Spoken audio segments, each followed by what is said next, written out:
Dear students, thought of the day. This is a new year, a new beginning, and things will change. ഇതൊരു പുതുവർഷമാണ്, ഒരു പുതിയ തുടക്കമാണ്. ഒപ്പം കാര്യങ്ങൾ മാറുകയും ചെയ്യും.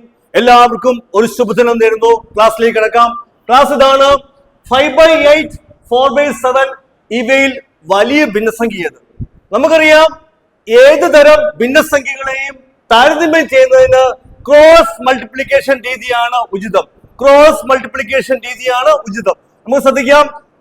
ഇവിടെ നോക്കുക. 5/8, 4/7 ക്രോസ് ആയിട്ട് മൾട്ടിപ്ലിക്കേഷൻ നടത്താം. 7 into 5 35, 8 into 4 32.